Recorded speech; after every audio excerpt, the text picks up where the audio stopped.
So Bhagwan is now going to tell us the master plan, the war strategy, ready to vanquish the desires for those who are on the spiritual path.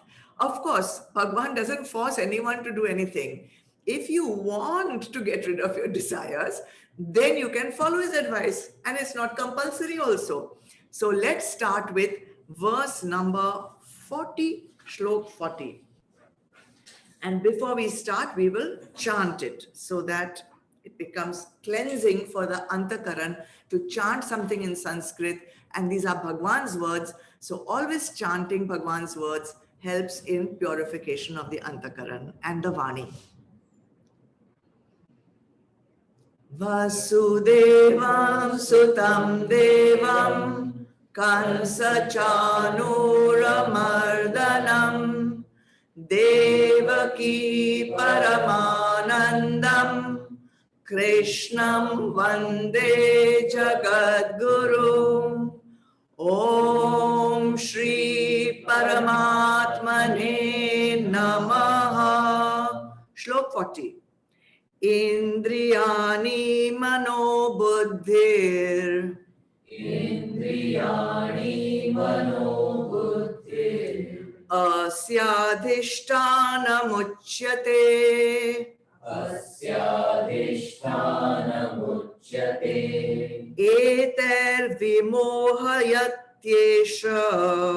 Eter vimohayatyesha. Jnanamavritya dehinam. Jnanamavritya dehinam. All together. Indriyani Mano Buddhir. Asyadhishtanamuchyate. Eter vimohayatyesha. Jnanam avritya dehinam. Bhagwan says the senses, the mind, and the intellect are declared to be its seat. Covering the knowledge through these, it meaning desire, deludes the embodied soul. Let's understand the words first, because that helps to actually understand the lesson. The first word is Indriyani, meaning organs of the senses, organs of perception, Gyan Indriya.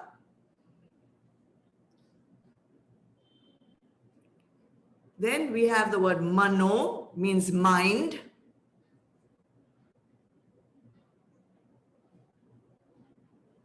Buddhi, everybody knows, intellect.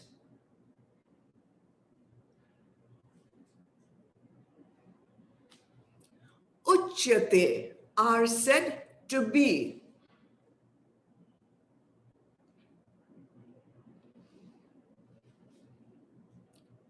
Asya, its, meaning desires.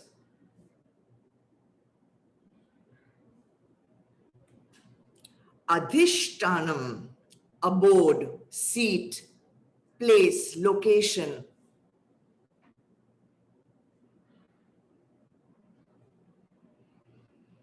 So what is the location of our desires? The organs of the senses, the mind, and the intellect are said to be, means the rishis are telling us, Bhagwan is telling us, is the place, is the location for our desires. Eta, this one meaning desire.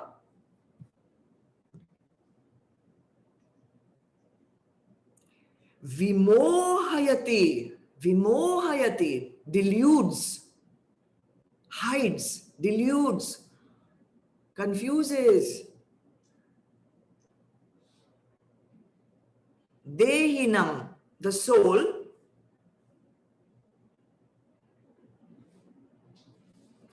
How does it delude? Avritya, by veiling, by covering, by blocking, by obstructing.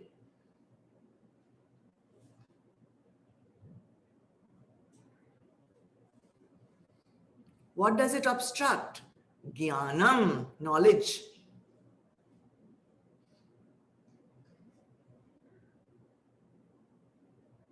Eta, through these. Through these means what? Through the senses, the mind and the intellect.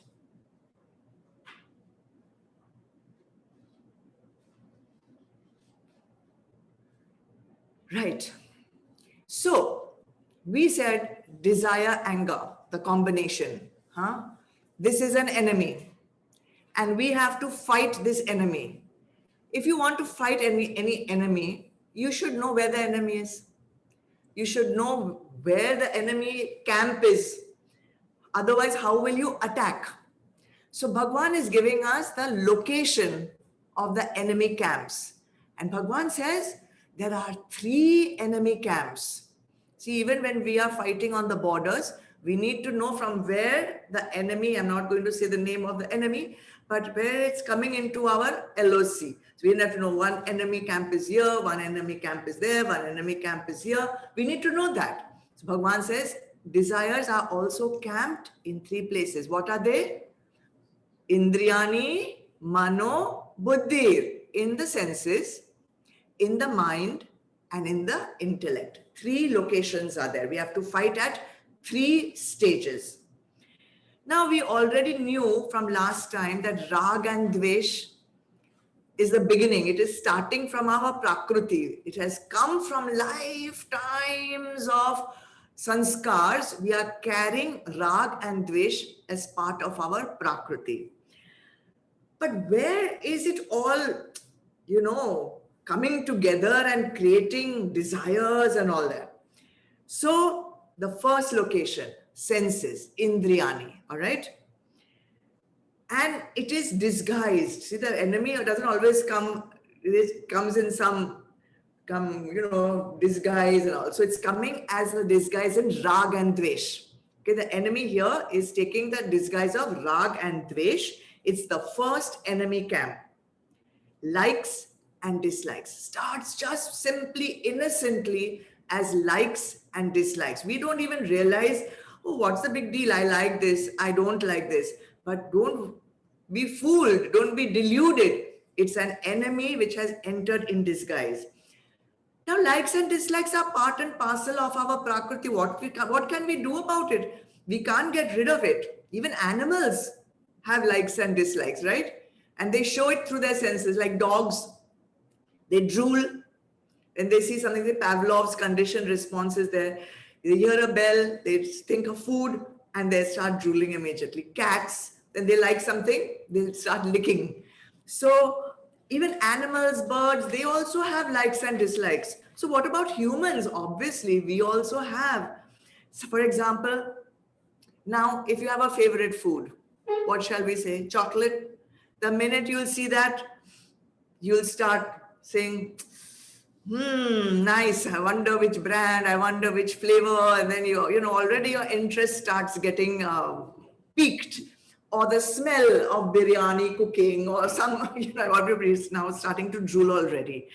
Or somebody's hearing one favorite voice, and that sound is making you, feel very relaxed and calm. Or the texture of a fabric feels really good to you. All these give rise to a desire. Now, we are saying that senses, right, are the first location. So now think about it. Let's take one sense at a time, because we have 5 Gyan Indriyas. Eyes. Now, eyes will have a like or dislike, but only for the sight of a Vishay. Sight. Vishay means object, person, or situation. Roop. The eyes only see the form, and they form and they see the form and they form a like or a dislike for that Vishay. Then ears. Ears will only have a like or dislike for sound. Ears will not have a dislike for a form, and eyes will not have a dislike for a sound. It's unique. Each Gyan Indriya will only have a like or dislike, rag or dvesh, for a particular kind of vishay. Nose will only like or dislike smell. And skin only touch, texture, and tongue taste.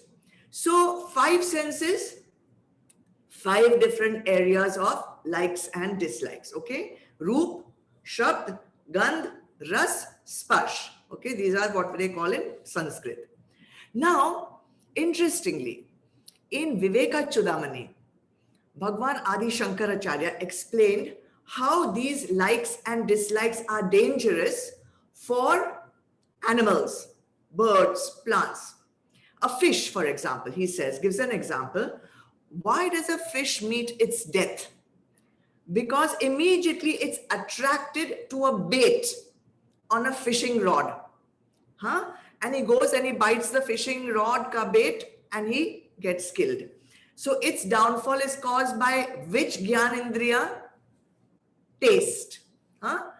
So fish has only one Gyan Indriya which is causing its downfall, taste. Then Bhagwan Adi Shankaracharya talks about an elephant. Elephant has a soft spot for the soft touch of the female elephant.